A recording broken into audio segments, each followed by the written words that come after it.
Director, últimamente se están recibiendo muchos premios en esta Dirección General de Ordenación del Juego, incluido el que te hemos dado como político del año por parte de nuestra revista ZAR. Yo quiero saber y necesito casi saber si realmente tú te consideras el mejor político de Europa dedicado al juego. Pues la respuesta es que no. Todos estos premios que hemos recibido con muchísima satisfacción, por supuesto, en definitiva lo que vienen a reconocer es el trabajo de no solo mío, sino de todo el equipo durante un año, ¿no? Y responde también a las circunstancias que cada uno vive. Con lo que yo no creo que sirvan para definir quién es el mejor o no, sino para premiar trabajos que a nosotros nos enorgullece mucho que se valoren como buenos y positivos. Eh, Bien, antes de entrar en la entrevista pura y dura como tal y en los temas de actualidad, yo tengo también otra inquietud con respecto a tu vinculación con el juego desde el punto de vista exclusivamente personal. ¿Te gusta el juego? Pues la verdad es que nunca he jugado mucho. Desde que estoy en la Dirección General de Ordenación del Juego no he jugado nada, porque no debo tampoco. Y con carácter previo, pues habré jugado alguna vez a la quiniela, a la lotería, alguna máquina en los bares. Creo que una vez jugué a la ruleta, pero la verdad es que no he sido jugador nunca. A la ruleta en un casino. Nunca he sido, sí. ¿Y no te atrae el mundo del juego, el mundo social, el mundo donde la gente interacciona en los casinos, en los bingos, en los salones? No. Hasta ahora no había tenido una relación muy próxima con el mundo del juego, la verdad. Como te digo ahora, como no me lo puedo permitir, tampoco me lo planteo. Supongo que en un futuro, pues desde luego lo veré de otra forma como lo venía viniendo y quién sabe, la verdad, no seguro que acabo probando una cosa u otra. ¿Y ganaste o no ganaste a la ruleta? No gané. Normal. Bien, vamos a la entrevista. Estamos en un momento especialmente crucial en el mundo del juego, en la industria del juego. Eh, Convergencias, terminales online, Real Decreto sobre la publicidad, eh, nuevas licencias.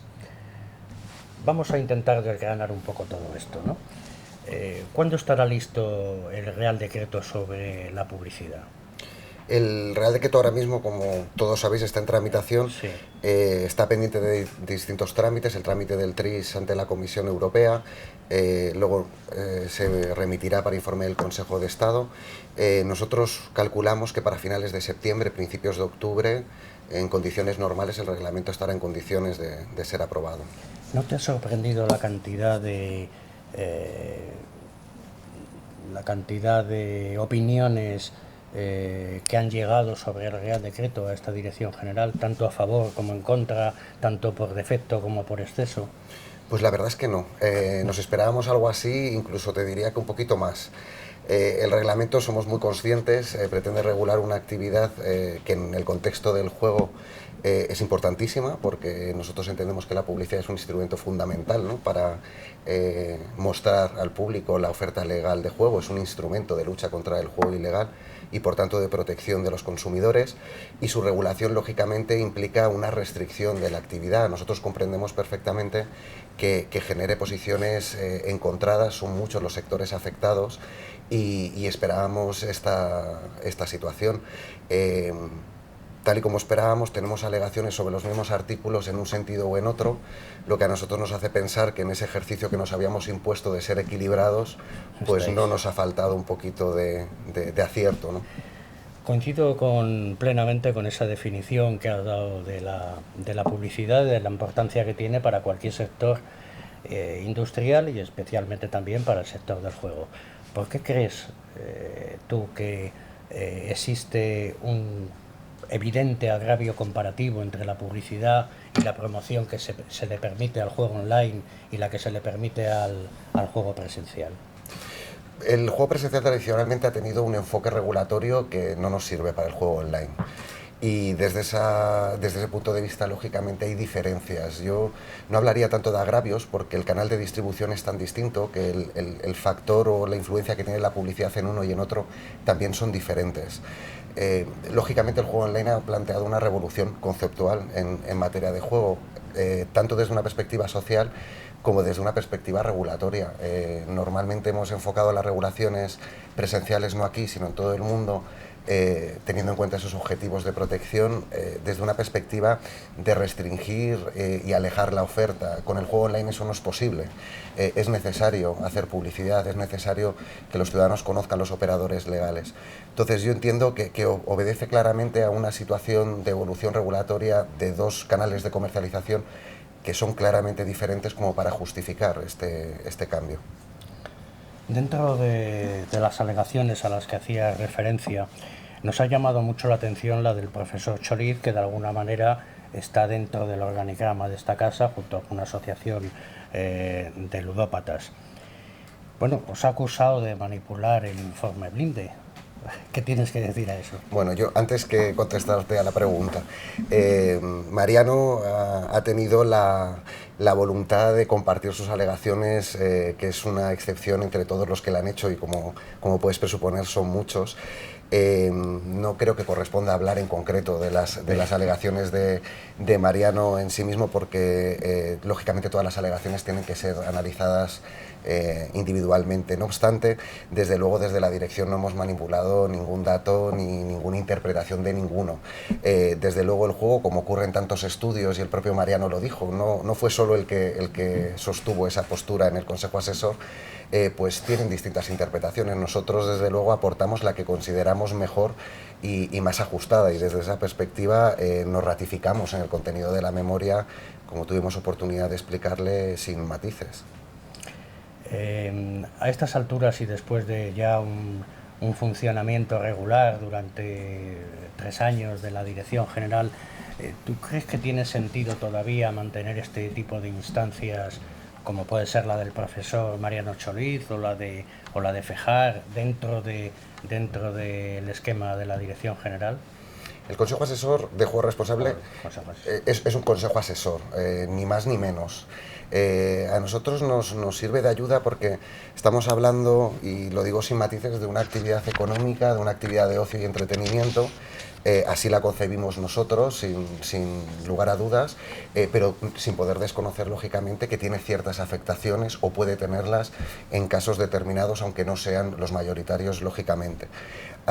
Es un sector en el que muchísimos agentes implicados tienen opiniones muy divergentes, muy distantes entre ellas. No solo hablamos de sociedad civil o asociaciones de ludopatía o jugadores con problemas, sino también hablamos de administraciones autonómicas, de operadores privados, operadores públicos, operadores presenciales online, y a nosotros en la Dirección General el poder sentar a todos en torno a una mesa y poder debatir en confianza sobre aspectos que afectan a nuestro trabajo, desde luego siempre es de ayuda. Al final es la dirección la que decide, no es un órgano de deliberación, ni es un órgano en el que se vote o se deje de votar. Cada uno tiene que venir y dar su opinión. Cuanto más tajantes son las opiniones, más nos sirven a nosotros para posicionarnos en el contexto real que tenemos que regular, con lo que nosotros entendemos que sí que es útil. ¿Sois sensibles a ese tipo de opiniones o a las opiniones especiales? Somos sensibles a todas, la verdad. No discriminamos ninguna opinión, si no la composición no sería la que es del Consejo, al contrario, es decir, todas las opiniones contribuyen al final a definir ese equilibrio que por responsabilidad nos toca determinar. Cada cual tiene su interés legítimo, y a nosotros nos toca llegar al punto medio. En esta casa decíamos antes que habían llovido los premios y también las críticas, ¿no? Una de las críticas más acusadas hace referencia al impacto que pudieran tener las slot dentro de la sociedad española. ¿Tú estás de acuerdo con esa aseveración de que van a tener un gran impacto en la sociedad? No la compartimos. Nosotros lógicamente impulsamos la regulación porque consideramos que es beneficiosa para el mercado de juego, y cuando decimos beneficioso para el mercado de juego, beneficioso para el consumidor, que en definitiva es el que nos tiene que preocupar fundamentalmente. Ayer anunciábamos que las licencias se darán el 2 de junio y nosotros estamos seguros de que a partir del 2 de junio lo único que va a ocurrir es que el consumidor va a tener una mejor oferta, que como nosotros intentamos justificar con toda la profundidad que exigía una medida de esta naturaleza, entendemos que es el mejor instrumento para atraer la demanda que juega en un entorno ilegal y por tanto no protegido a un entorno legal con una oferta atractiva en el que el jugador pues lógicamente encuentre lo que quiere de una forma proporcional y responsable, ¿no? Nosotros en la orden de máquinas de azar, de slots, introdujimos el concepto de sesión de juego. Es un concepto de planificación y de información, de dejar libertad al jugador para definir, ¿no?, en qué parámetros quiere jugar, garantizándole en su caso la conciencia sobre lo que está jugando. Y desde esa perspectiva nos ratificamos en que creemos que será una medida muy beneficiosa para el mercado. Carlos, para un ciudadano activo de derecho, yo tengo la sensación de que cuando se establecen estas medidas para que no caiga en lo contrario de lo que vosotros definís como juego responsable, yo tengo la sensación de que el Estado está funcionando como si fuera el ángel de la guarda de los ciudadanos. Eso por un lado. Y por otro lado, ¿de dónde nace esa frontera que convierte en peligroso el jugar el 80% más de la media que te hayas gastado en los últimos meses? ¿No es esto un poco complejo? Hombre, desde luego es un tema complejo. Si fuera fácil, probablemente no haría falta, ¿no?, todas estas regulaciones. Yo creo que tenemos que quitarnos un poco el complejo todos. Es una actividad, como decía, económica, una actividad de ocio a la que se aproxima la gente con total normalidad en el 90% de los casos. Digo 90 por decir un porcentaje, sí. Probablemente sea mucho más elevado, pero no podemos dejar de desconocer, y menos desde la administración, que en supuestos determinados se pueden generar problemas. Y desde esa perspectiva, todas estas medidas tienen por objeto coaligar estas dos realidades. El tema del 80% que se prevé en el reglamento pretende única y exclusivamente dotar de seguridad jurídica a los propios operadores, dándoles un criterio a partir del cual puedan sentirse cómodos en el cumplimiento de esas obligaciones generales que están previstas en la ley, que ellos tienen que cumplir, de prevención, detección y de reacción en su caso frente a comportamientos que puedan considerarse desordenados, que, como decía, serán minoritarios, pero los operadores tienen que detectarlos, tienen que hacer una política responsable frente a ellos.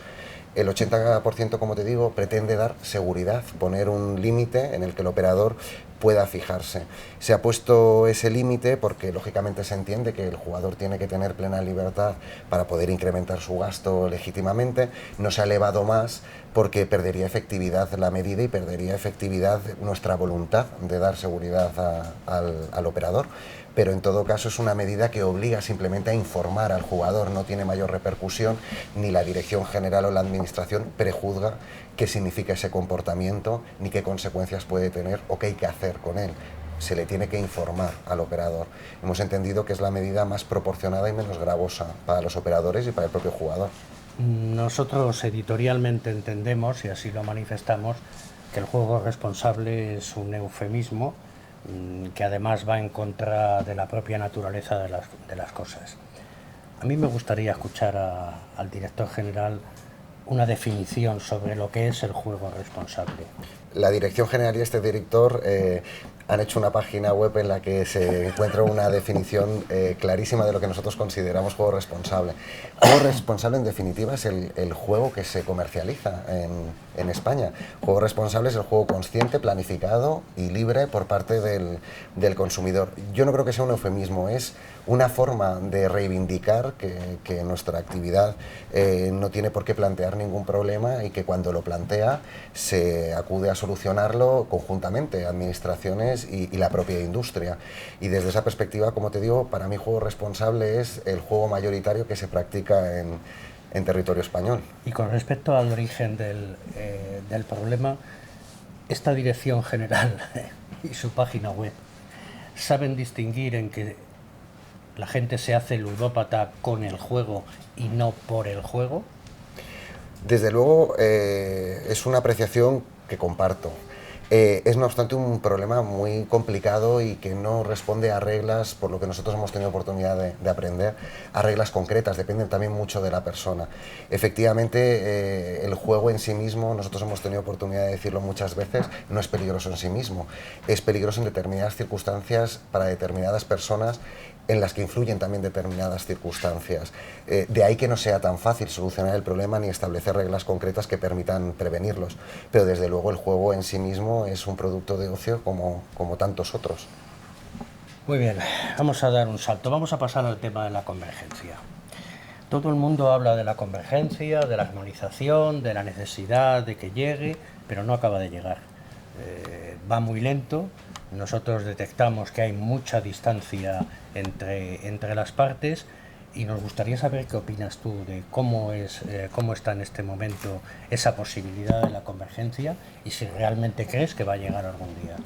Yo estoy convencido que va a llegar. Yo creo que es una necesidad en el que somos conscientes todos de que es así, administraciones y la propia industria. Venimos de una situación que cambiarla de un día para otro pues es muy complicada, y muy complicada no solo desde una perspectiva conceptual, sino también porque hay unas situaciones de hecho creadas, unas proyecciones empresariales y económicas que lógicamente pues hay que cambiar.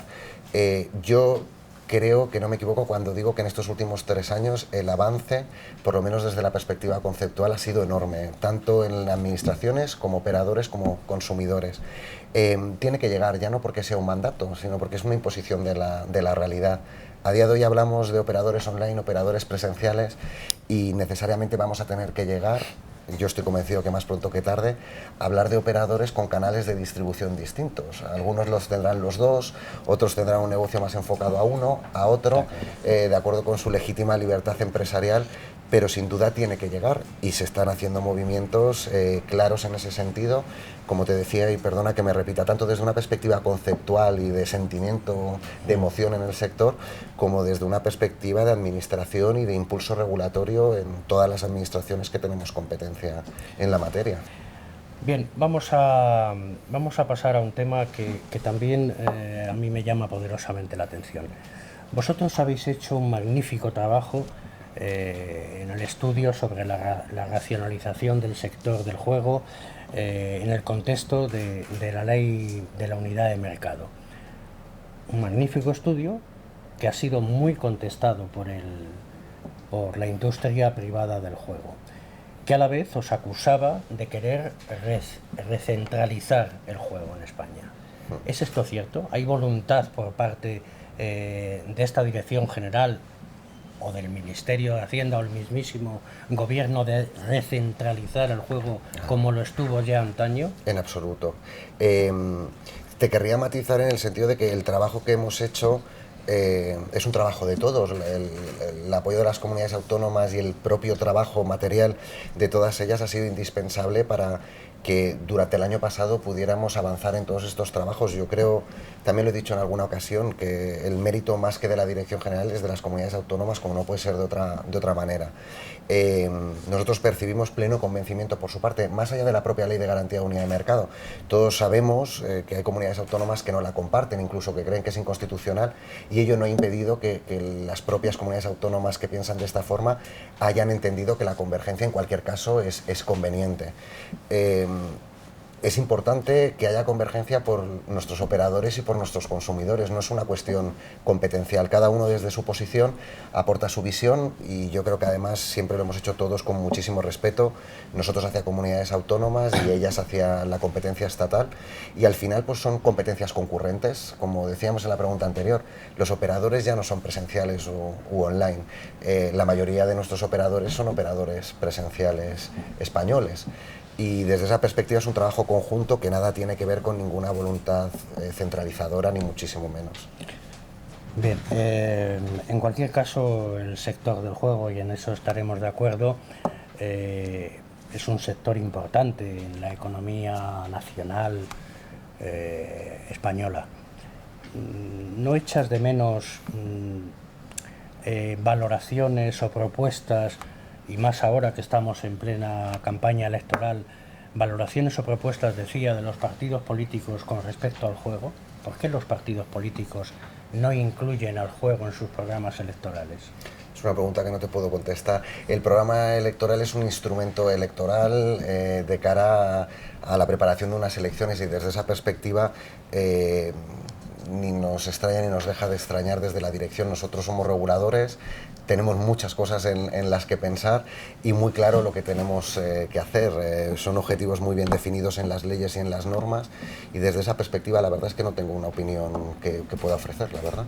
¿Y nadie te lo ha pedido? ¿Ningún partido, el mismo partido del gobierno no te ha pedido opinión? Nosotros como dirección general, la opinión mía o del equipo, porque nunca es lo que pienso yo o dejo de pensar, sino lo que corresponde, es perfectamente conocida en el ministerio, como no puede ser de otra manera.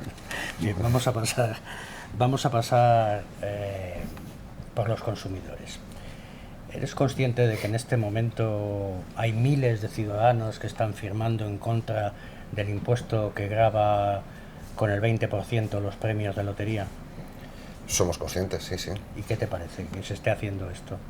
Bueno, es una reclamación de los consumidores que nosotros lógicamente respetamos. Es una cuestión tributaria que es un poco ajena a la función que nosotros desarrollamos, ¿no? Nosotros nos encargamos de que el juego se ofrezca de forma segura, ¿no? Esas cuestiones pues exceden un poquito de nuestra política y de nuestras consideraciones. No disponemos nosotros de la información necesaria para esa toma de decisión final, pero desde luego si los consumidores lo están firmando, sus motivos tendrán y habrá que escucharles y valorarlo, desde luego. Dices que no sois quien para juzgar el impuesto y tal. Sin embargo, hay cosas en las que sí sois quien.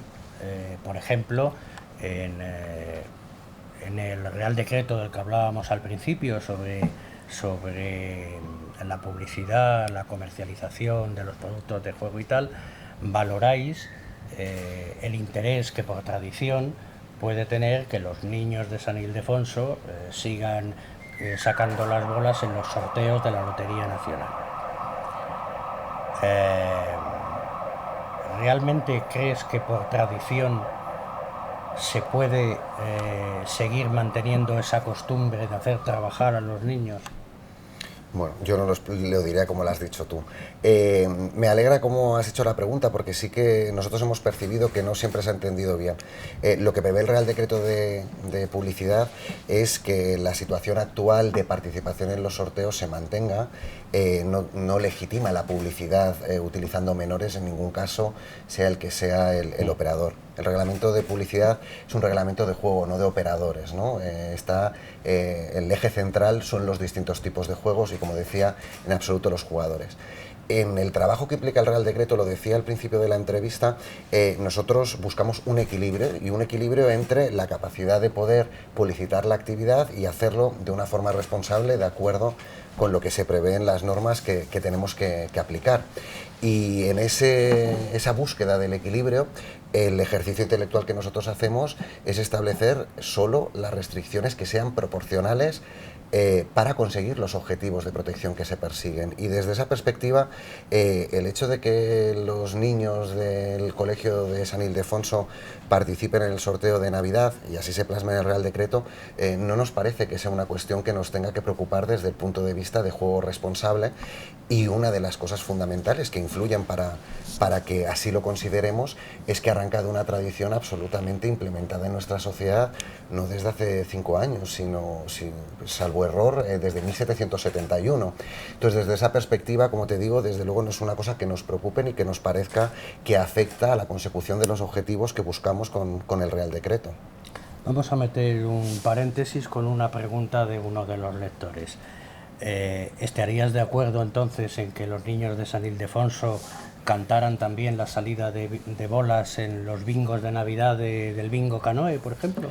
Bueno, no se trata de lo que a mí me gusta o no, como te he dicho, se trata de que sea proporcionado o no para conseguir los objetivos que buscamos. Lo que te puedo decir es que si los niños de San Ildefonso cantaran las bolas del bingo Canoe desde 1771, no sería objeto de preocupación en esta Dirección General de Ordenación del Juego. Bien, vamos a cambiar de tema. La posibilidad de instalar terminales de juego online en salas presenciales es algo que está en la ley del juego. La primera pregunta es ¿por qué está en la ley del juego si no existe en ningún otro país de Europa, salvo casos ilegales, ¿no? Se dice mucho que no está en otros países de Europa. Yo creo que ahí hay matices, porque cada país es cierto que tenemos un sistema distinto. La aproximación a esa convergencia online presencial sí que se ha intentado en otras jurisdicciones. El por qué está nuestra ley, eh, yo no estaba cuando Lo sé. se hizo, con lo que tampoco puedo contestar por boca de los que lo pusieron, pero desde luego sí que te puedo decir que en la Dirección General estamos totalmente de acuerdo con esa previsión. El terminal online no deja de ser una posibilidad más abierta al empresario del juego, que en su ardua labor de identificar el interés del consumidor pues puede decidir ofrecerlo. Ni la Administración del Estado, ni la Administración autonómica, ni por supuesto la ley obliga a que haya terminales de juego online. No es un requisito para comercializar online, ni es un requisito para comercializar presencialmente. Es el operador el que puede decidir si quiere hacerlo. Sí. Y desde esa perspectiva nosotros creemos que si partimos de esa diferencia entre España y otros países, España es más avanzado que otros, porque como te digo, pues prevé una posibilidad más de desarrollo de negocio. Sí, lo que sucede es que ya se ha firmado un protocolo de instalación de este tipo de terminales cuando la convergencia todavía no se ha hecho. La distancia que hay entre, pues no sé, tributaria entre el juego presencial y el online es enorme. Hoy mismo nosotros publicamos que la Asociación Europea va a demandar, ha demandado al gobierno de Holanda por esa diferencia de 9 puntos porcentuales de tributos entre el online y el presencial. Y claro, hasta cierto punto es lógico que el sector presencial proteste por lo que considera una invasión. Yo, mira, aquí te diría, yo nunca afirmaría que el sector presencial protesta. Protesta una parte del sector presencial que lógicamente no es el sector presencial, porque de hecho quien impulsa o quien entiende que esto puede ser interesante para su negocio es parte del sector presencial. Entonces, desde esta perspectiva nosotros estamos un poco ajenos a la discusión, en el sentido de que es una cuestión de decisión empresarial. Hay parte del sector, desde luego vamos a decir que legítimamente, porque aquí cada cual tiene que salvaguardar su posición, que le gustaría que otros empresarios no tuvieran este tipo de iniciativas hasta que se clarificara a lo mejor determinadas circunstancias. Pero hay otros empresarios que consideran que ellos sí que quieren asumir el riesgo. Desde nuestra perspectiva no encontramos, vamos a decirlo así, no podemos encontrar una razón para no apoyar o defender al que se quiere arriesgar o el que considera que sin perjuicio de esta divergencia actualmente existente, él como empresario presencial y online puede sacar un provecho que redunde en los consumidores. Al final, lo importante es el consumidor. Si un empresario decide dar este paso es porque, según su buen criterio, nada nos dice que esté equivocado, al consumidor le puede parecer atractivo el producto. Vamos a ver, en cualquier caso, corrígeme si me equivoco, la homologación de estos terminales corresponde a la Dirección General de Ordenación del Juego. Efectivamente. Y la autorización de su instalación a las comunidades autónomas. Bien. Mira, para ahorrarnos rodeos, ¿está o no está homologado el terminal del Grupo Ballesteros, del que todos estamos hablando y que incluso presentó en la feria? ¿Está o no está homologado? Mira, yo te entiendo tu pregunta y tú vas a entender mi respuesta. Yo no puedo ni debo hablar de lo que hace o deja de hacer un operador concreto, de si tiene homologado, de si tiene un procedimiento, de si tiene una sanción. No es una cuestión que me habilite a hacer la ley. Yo lo que sí que te puedo decir es que en la dirección hemos homologado terminales accesorios y hay procedimientos de homologación. Como tú muy bien decías, a nosotros nos compete homologar el terminal. El terminal no deja de ser parte del sistema técnico de los operadores. Y luego es la comunidad autónoma la que lo autoriza, de acuerdo con sus normas y las que le resulten de aplicación, y es la comunidad autónoma la que lo autoriza. Es la comunidad autónoma la que sabe lo que ha autorizado. Nosotros no hemos recibido comunicación por parte de Andalucía, de ninguna otra comunidad, de que se haya autorizado o dejado de autorizar un terminal u otro, Nosotros, por supuesto, si detectamos que se instala un terminal que no es de los que tenemos nosotros homologados, que no están incorporados al sistema técnico, pues reaccionaremos en los términos que prevé la ley, por supuesto, instando la correspondiente homologación y el cese en su caso. De operadores concretos, como comprenderás, es que no procede. De todas maneras, entiendes que como consumidor de juego tenemos derecho, si es que vemos un terminal online en una sala presencial, a saber si es legal, si está homologado o no. De la misma manera que cuando compramos un coche tenemos derecho a saber si las ruedas que lleva están homologadas o no. Es decir, sin lugar a dudas, y por eso, desde la perspectiva, por ejemplo, online, nosotros publicamos las licencias, los operadores que están habilitados, y las comunidades autónomas dan sus correspondientes autorizaciones. Una autorización no puede ser dada por una comunidad autónoma si no está homologado. En ese caso hay un problema con esa autorización. Lo que le interesa al consumidor es que ese terminal está autorizado, no solo homologado. Y si está autorizado, tiene que estar homologado. Con lo que desde esa perspectiva no hay ningún problema. Aquí no estamos hablando de una duda de consumidores, sino de una duda sectorial sobre una actuación muy concreta de un operador que, como te digo, nosotros no podemos entrar a juzgar más allá de lo que nos permiten las leyes, ¿no?, en este contexto. Otra cosa son los procedimientos correspondientes que para eso están. En este contexto, por cierto, ¿qué autoridad estatal o autonómica es la que tiene que velar por el buen funcionamiento de estos aparatos si se llegan a instalar? La Dirección General tiene que responder, lógicamente, de que lo que se ofrece es lo que está homologado. Y que cualquier cambio, sea sustancial o no, sigue los correspondientes procedimientos de cambio que están previstos en nuestras normas, previa autorización o sin previa autorización. La comunidad autónoma es la que tiene que verificar, lógicamente, que lo que está instalado es lo que ella ha autorizado. Nosotros homologamos en abstracto sistemas. Esos sistemas homologados van a las comunidades autónomas y es la comunidad autónoma la que verifica que lo que se le pide instalar está dentro de la homologación. Puede ser todo lo homologado o puede ser una parte de lo homologado. Ahí el empresario, lógicamente, tiene libertad para decidir si ofrece su oferta completa o si la restringe a un juego en particular, y desde esa perspectiva ese terminal accesorio es terminal presencial, es un terminal más o un elemento más de juego en ese salón de juego, en esa sala o en ese establecimiento de hostelería que autoriza la comunidad autónoma. Este, no obstante, es uno de los temas que se planteó en la última reunión del Consejo de Políticas de Juego, y nosotros, lógicamente, lo hablaremos con las comunidades autónomas y trabajaremos para fijar criterios que no dejen lugar a dudas al sector, pero nuestra posición es básicamente la que te digo. Sí. Antes hablabas lo digo porque está relacionado con este tema, ¿no? Antes hablabas de que hace años o alguna vez jugaste a la ruleta, con lo que deduzco que no es ahora el caso y que no vas por los casinos. Bueno, yo como que sí voy por los casinos, veo, por ejemplo, en los campeonatos de póker o incluso en el póker cash, que muchos jugadores están jugando online y presencial a la vez. Están jugando un campeonato presencial y tienen en su ordenador un campeonato online, ¿no? Esto es una convergencia real, ¿no? Esto es la convergencia real, aunque no esté dentro de una normativa específica para ello, ¿no? Esa es la convergencia a nivel de consumidor, podemos decir, efectivamente. Claro, es que la pregunta me viene por... En el fondo, ¿la administración se está preocupando de verdad de los consumidores de juego, o los consumidores de juego van muy por delante de la administración en muchas de las cosas que hacen?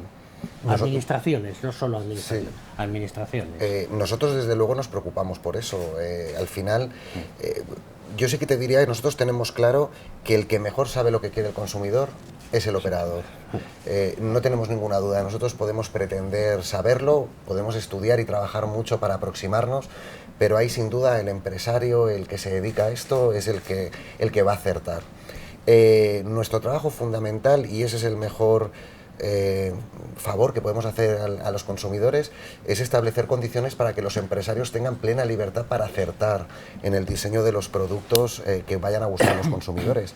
Y desde luego el espíritu de la Dirección General ha sido desde el principio y seguirá siéndolo, desde luego. Vamos a meter otro paréntesis con otra pregunta que no es una, porque han sido muchísimas, aunque todas son las mismas. ¿Para cuándo la liquidez internacional? Esto le preocupa mucho a nuestra gente. España, y hago un poco de historia si me lo permites, España es un país que tuvo un campeón mundial de póker cuando todavía no estaba regulado el póker en España. Hace un par de días un español se ha proclamado también campeón de Europa, pero los jugadores buenos de póker en España se están yendo de España. Se están yendo de España por los impuestos, por la falta de liquidez internacional y por otras muchas más cosas. ¿Qué mensaje tendrías tú para ellos? A nosotros la liquidez internacional no es ningún secreto, lo hemos dicho también muchas veces, es un elemento regulatorio que nos parece muy importante para el sector del juego. Para el mercado de juego online. Nos parece importante porque también, como te decía, el mercado de juego online es el primer instrumento para luchar contra el juego ilegal y garantizar ese entorno de responsabilidad y de protección. Y no hablo solo de jugadores con problemas, hablo del propio consumidor que invierte su dinero, que tiene su dinero en cuentas. Desde esa perspectiva es un elemento regulatorio importante y estamos trabajando en ese sentido. Sí que puedo decir, sin matices a estas alturas, que en esta legislatura difícilmente vamos a tener liquidez internacional. Liquidez internacional en el sentido de liquidez internacional plena o absoluta, como se prevé en alguna jurisdicción como Inglaterra. Eso exige una serie de modificaciones normativas, no solo a nivel normativo, sino también de conceptualización de los sistemas de control, de reporte de información, que lamentablemente antes de que acabe la legislatura no va a poder ser. Nosotros hemos trabajado, y también lo sabe todo el mundo, paralelamente en un sistema de liquidez que a nosotros no nos parece tan bueno como el otro, que es una liquidez compartida con otros países. Nosotros, en este punto, la legislación española está muy avanzada y ya prevé desde el principio la posibilidad de acuerdos con otros países. La posibilidad de abordar este modelo ha sido imposible porque otros países no tenían la posibilidad de ese acuerdo, y en ese sentido sí que se está avanzando en otras jurisdicciones. Son noticias buenas para el mercado español, que a nosotros nos hacen estar vigilantes, lógicamente, y seguir el proceso para estar pendientes y poder analizar las mejores opciones para ofrecer a todos los consumidores, no solo los mejores o los profesionales, sino el consumidor normal, la mejor oferta posible, porque, como decía, al final eso redunda en un mejor mercado y mayor protección. Ya que hablamos de los consumidores, yo quiero romper una lanza por el consumidor online, ¿no? Si yo juego en un portal online legal y gano 1000 euros, Hacienda se entera. Si yo gano 1000 euros con los cupones de la ONCE, no se entera nadie. ¿Por qué? ¿Por qué esa diferencia? ¿Por qué? Yo no creo que exista tal diferencia como la has expresado. Lógicamente, el juego online permite unos controles que no permite otro tipo de comercialización. La tributación es la misma para todos los tipos de juego.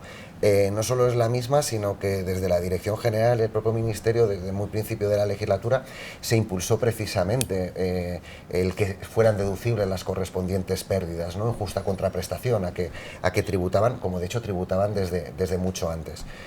En esa norma no se distingue si es presencial, si es online, si es público, si es privado. Lo que pasa es que hay uno que se escuda en la impunidad, que no se entera nadie. Nadie te pide el carnet de identidad para pagarte un premio de 1000 euros en un kiosco de la ONCE o en un despacho de lotería. El que gana cualquier premio o el que gana cualquier cantidad tiene el correspondiente ingreso, y eso desde luego consta donde tiene que constar. Otra cosa es que haya mayor trazabilidad de las operaciones online, pero todo ingreso que tiene cualquier ciudadano español es detectable y se tiene que declarar en su caso. Corresponderá al ciudadano español declararlo en un sentido o en otro, y en su caso investigar si efectivamente esa declaración es correcta, pero el ingreso está. Ya, lo que pasa es que efectivamente en uno de los casos está, entre comillas, cazado por Hacienda y en otro no. Esa es la diferencia. Depende de la buena voluntad del ciudadano a la hora de hacer su declaración de la renta. Los premios de Menores, presenciales, hablos menores de... todos son ingresos y lógicamente tienen que estar. Estamos hablando de una cuestión que afecta a lo que es la propia dinámica de la trazabilidad. No es una cuestión de que haya una diferencia tributaria, ¿no? Va a tener razón el profesor Cholir y vamos a tener que pedir facturas en los despachos de lotería o los despachos de lotería darnos facturas, ¿no? Bien, vamos a otro tema. ¿Crees tú que existen poderes fácticos en la industria del juego? ¿A qué te refieres con poderes fácticos? Me refiero a Real Madrid, por ejemplo. Se comenta mucho que la ley del juego básicamente se hizo en el palco de este equipo de fútbol. Eso a mí me extrañaría que eso fuera así. Así podría ser un poder fáctico. ¿Crees tú que hay o que no hay? Yo creo que este es un sector, como hemos tenido oportunidad de hablarlo ya en esta ocasión y en otras muchas. Hay muchos focos, muchas aristas, ¿no? Muchos subsectores, si queremos. Está el juego público, está el juego privado, está la administración autonómica, la administración estatal. Es una actividad que tú muy bien decías de gran importancia a nivel nacional, y es una actividad que además tiene sinergias muy importantes con otras actividades que además son muy importantes, como el deporte, como la publicidad, la televisión, la radio. Yo creo que hay mucha gente que lógicamente está interesada en aportar su opinión y defender sus posiciones legítimamente, como no puede ser de otra manera, en el desarrollo de la misma. Es así en cualquier sector importante que afecte a tanta gente, y lo veo con absoluta normalidad. Y aquí, en esta dirección general, ¿tenéis asesores áulicos? ¿Hay cortesanos en este reino en este reino del juego del Estado? Pues la verdad es que no.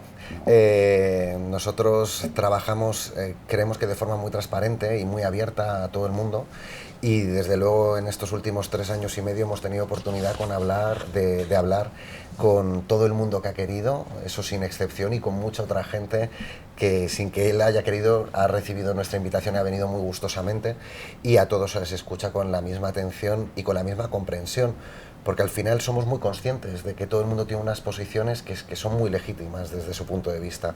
Nuestro trabajo es encontrar el punto intermedio entre las distintas posturas para garantizar que cumplimos con los objetivos que nos pone la ley. Y desde esa perspectiva, por supuesto que las opiniones de todo el mundo nos ayudan mucho. Hemos aprendido muchísimo del sector del juego, de muchísimos agentes que intervienen de cualquier naturaleza, operadores, consumidores. Muchísimos consumidores nos han ayudado mucho, asociaciones, y desde esa perspectiva, no sé si te referías a eso, pero desde luego ayuda y consejos y opiniones nos dan todos los días. Todos los días. Bueno, en este contexto de influencia, que era por donde yo más iba, ¿qué opinas de las exigencias de la Organización Nacional de Ciegos Españoles por razón de la singularidad esa que ellos dicen que tienen? Ya sé que no quieres hablar de operadores concretos, como antes de Ballesteros, ahora supongo que de la ONCE tampoco, pero no, es distinto lo que me estás preguntando. A mí me llama la atención que ponga encima de la mesa, que la ONCE ponga encima de la mesa el derecho o los derechos inherentes a una singularidad cuando está vendiendo los cupones y sus productos de juego en estancos y gasolineras, ¿no? Bueno, la ONCE es una entidad singular, eso es indiscutible, lo dice la ley. Absolutamente de acuerdo. Lo dice la ley, es una organización que tiene afectados todos sus ingresos y dedica toda su actividad a promover determinadas obras sociales, y eso lo hace de forma indiscutible. Desde la Dirección General de Ordenación del Juego, lo que a nosotros nos preocupa de ONCE es ONCE como operador de juego, y el juego que ofrece la ONCE es juego igual que el que ofrece cualquier otro, y desde esa perspectiva nosotros los juicios que hacemos como regulador del juego exceden de esa singularidad absolutamente. Es juego como cualquier otro. Bueno, pero un juego que también implica, por ejemplo, a los propios trabajadores de ese juego, ¿no? La pregunta es si realmente estás al tanto de las denuncias, de las tropelías que está haciendo la ONCE con sus trabajadores, ¿no? Es decir, hoy en día un trabajador de a pie de la ONCE según ellos mismos dicen, ganan menos que hace 20 años, ¿no? Por ejemplo, ¿no? Y trabajan más. Yo te puedo decir que nosotros en la dirección, y no podría ser de otra manera, no hemos recibido ninguna denuncia de ningún trabajador de ONCE contra la ONCE por sus condiciones laborales. Y te digo, como es normal, porque nosotros no nos dedicamos a esto. Me temo que a partir de ahora... Pues no debería, porque nosotros no nos dedicamos a estas cuestiones. A nosotros, desde luego, no nos consta ninguna denuncia en ese sentido, la verdad. Bueno, vamos a seguir con el capítulo de las denuncias y ya estamos terminando, Carlos. El capítulo de alguna denuncia que nos ha llegado por parte de nuestros lectores, ¿no? Muchos coinciden en que las casas de apuestas, si ganas, automáticamente te empiezan a limitar el nivel de la apuesta que puedes hacer. Es decir, si ganas, te ves obligado a apostar céntimos, pero si pierdes miles de euros no hay ningún problema. ¿A ti te parece que esto es justo? ¿Crees que se debería modificar esa posibilidad legal que tienen las casas de apuestas? Yo creo que es una cuestión comercial, sinceramente. ¿Comercial? Comercial.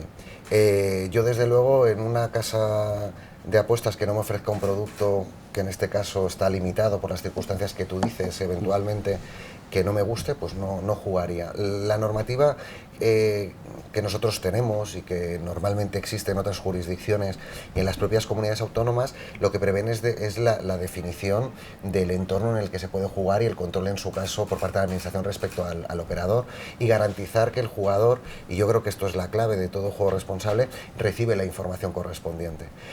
A mí, desde luego, no me parece bien, o no me parecería bien, si en el contrato eso no está previsto de esa forma.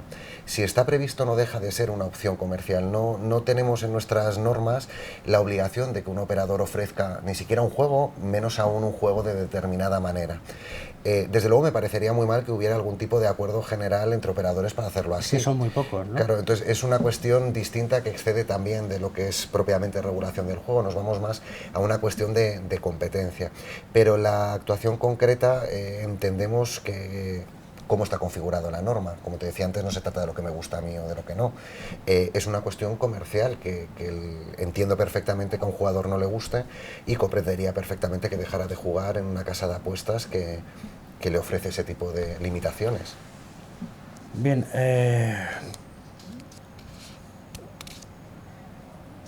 yo creo que hemos hecho un repaso bastante completo.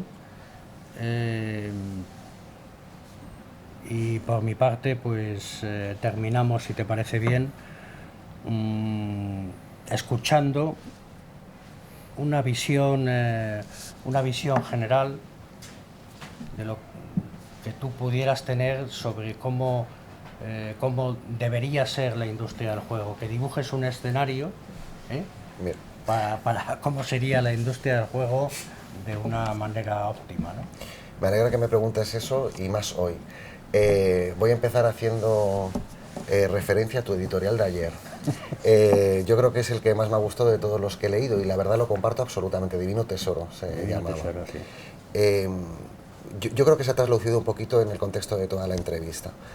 Al final, lo que en la dirección general nos gustaría que fuera el sector del juego es un sector del juego en el que hubiera unas reglas de competitividad lo suficientemente claras como para que el empresario, del único que se tenga que preocupar es de tener contento a su usuario, a su consumidor, y por supuesto adecuadamente protegido.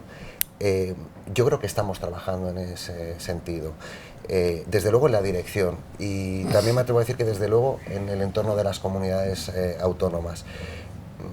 Se viene de una concepción de alejar un poquito la oferta del ciudadano como medida de juego responsable, y nos estamos aproximando a un modelo de liberalización de oferta con obligada información, por supuesto, y obligaciones que tienen que existir y que tienen que ser estrictas para que se entienda lo que se ofrece. Ese es el modelo que a nosotros nos gusta, y yo creo sinceramente que si ocurre va a ser una imposición de la realidad de ahora. Lo estamos viendo, hemos avanzado mucho en 3 años, yo creo que cada vez avanzaremos más rápido, y llegará un momento en el que efectivamente, pues lo que tú decías ayer en el editorial, pueda ser efectivamente real, y para eso tenemos que trabajar nosotros. Carlos, muchas gracias. A ti.